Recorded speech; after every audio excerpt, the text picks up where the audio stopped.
السلام علیکم ورحمۃ اللہ وبرکاتہ۔ آپ دیکھ رہے ہیں ہمارا یوٹیوب چینل خطبات اسلامک آفیشیل۔ سامعین محترم، پتہ ہی نہیں چلا کہ ماہ رمضان مبارک کو خوشیوں، شادمانیوں، رحمتوں، برکتوں والا مہینہ آیا اور گزر گیا،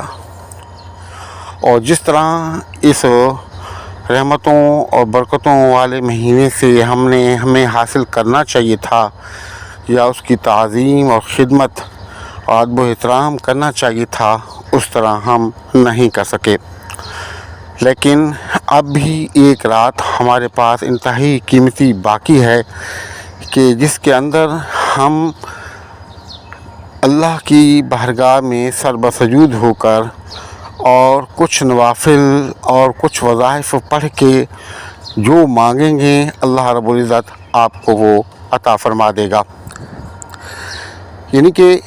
یہ اتنی بڑی رات ہے کہ پورے رمضان مبارک کے اندر جتنے لوگوں کی اللہ رب العزت نے مغفرت فرمائی ہوتی ہے، اتنی ہی تعداد پورے مہینے کی تعداد کے مطابق اس رات کے اندر مالک کریم اپنے بندوں کے اور اپنے محبوب صلی اللہ علیہ وآلہ وسلم کی امت کے لوگوں کی مغفرت فرماتا ہے۔ اب آپ بجائے اس رات کو، چاند رات کو، بازاروں میں گھوم کر اپنا وقت ضائع کیے،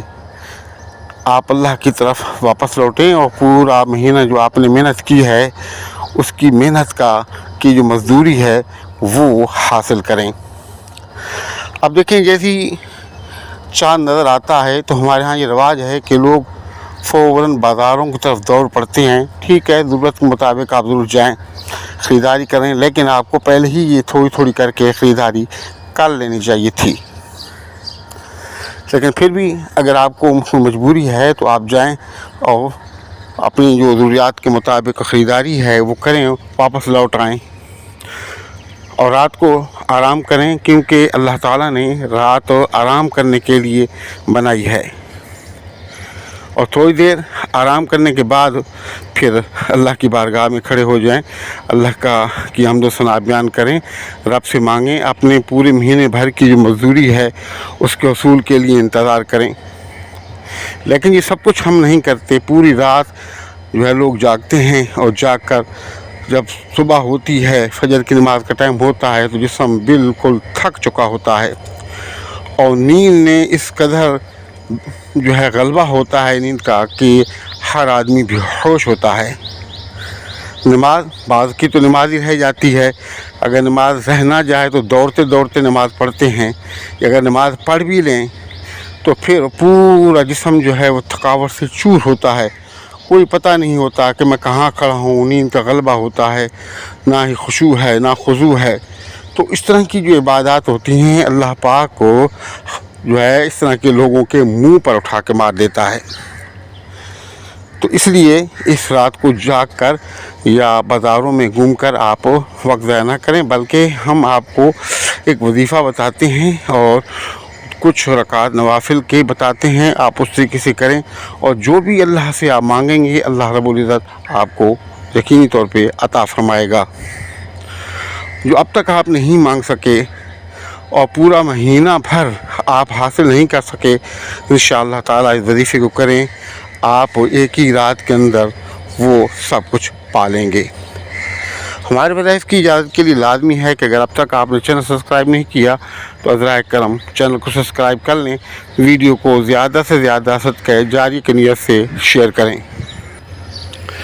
کمنٹ سیکشن کے اندر اپنا نام، اپنے شہر کا نام اور سلام کا جواب لازمی دیا کریں، اور ویڈیو کو آپ نے مکمل دیکھنا ہے، کہیں سے سکپ نہیں کرنا،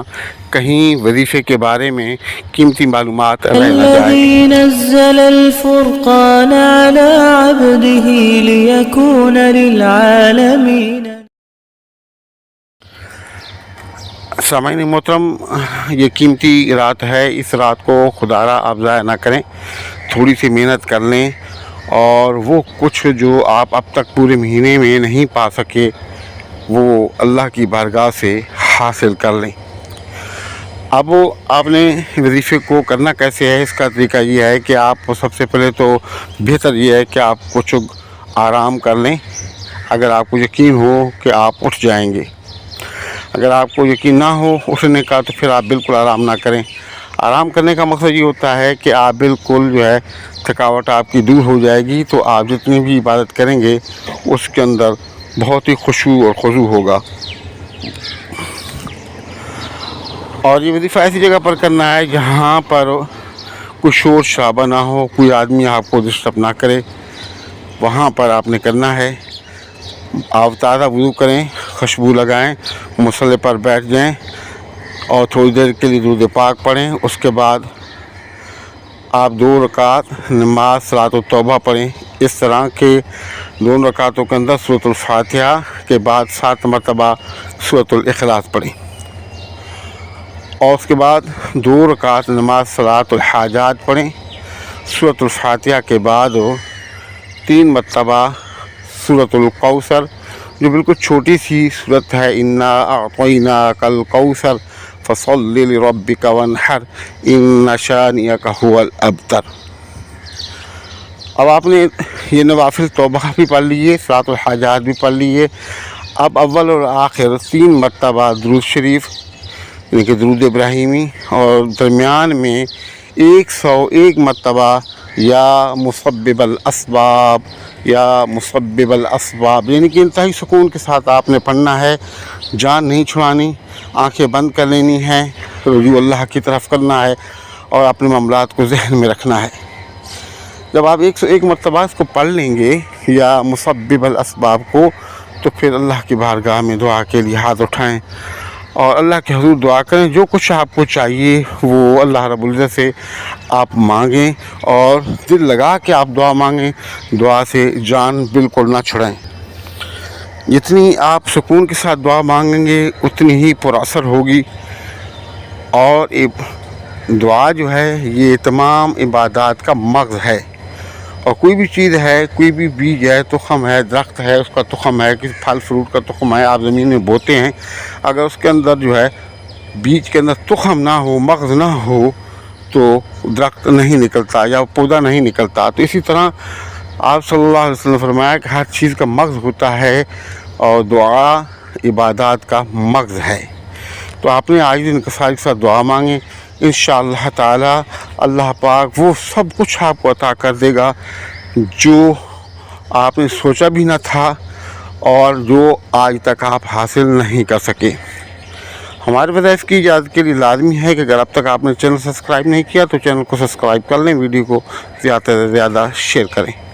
اور کمنٹ سیکشن کے اندر اپنا نام، اپنے شہر کا نام اور سلام کا جواب لازمی لکھیں۔ السلام علیکم ورحمۃ اللہ وبرکاتہ۔